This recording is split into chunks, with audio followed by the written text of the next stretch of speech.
Patuloy na pinag-uusapan sa mundo ng showbiz ang umano'y namumuong ugnayan ni Kyla Estrada at Daniel Padilla. Matapos silang ilang ulit na may ugnay sa isa't isa dahil sa sunod-sunod na sightings at public appearances. Bagamat wala pang opisyal na kumpirmasyon mula sa magkabilang panig, hindi mapigilan ng publiko at fans ang magtanong, may namamagitan na nga ba sa kanila?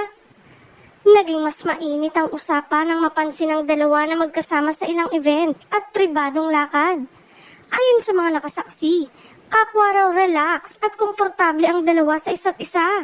Bagay na agad binigyang kulay ng netizen bilang posibleng simula ng isang relasyon.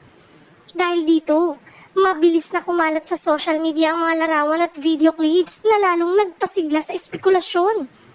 Sa isang panayam, hindi direktang sinagot ni Daniel ang isyu ngunit nagpahiwatig siya na mas pinipili niyang panatiling pribado ang kanyang personal na buhay. Hiniling din niya sa publiko na huwag madaliin o bigyan ng mali siya ang mga bagay na wala pang malinaw na paliwanag. Samantala, nananatiling tahimik si Kyla sa kabila ng patuloy na pag-uugnay sa kanila at mas piniling ituon ang atensyon sa kanyang mga proyekto sa telebisyon at pelikula. Bukod sa isyu ng umano'y relasyon, kapwa-abala ang dalawa sa kanilang karera. Si Daniel ay patuloy na aktibo sa musika at pelikula habang si Kyla naman ay unti-unting pinapatunayan ang sarili bilang isang seryosong aktres na may sari-saring ginagampanang papel. Para sa ilan, posibleng malapit lamang ang dalawa bilang magkaibigan o magkatrabahong nagkakaunawaan. Sa kabila ng lahat ng haka-haka, malinaw na wala pang kumpirmadong pahayag na nagpapatunay sa tunay na estado ng kanilang relasyon. Hanggang sa magsalita mismo sina Kyla at Daniel.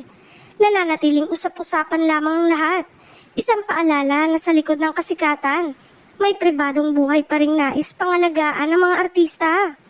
Sa ngayon, isang tanong ang patuloy na bumabalot sa isipan ng publiko.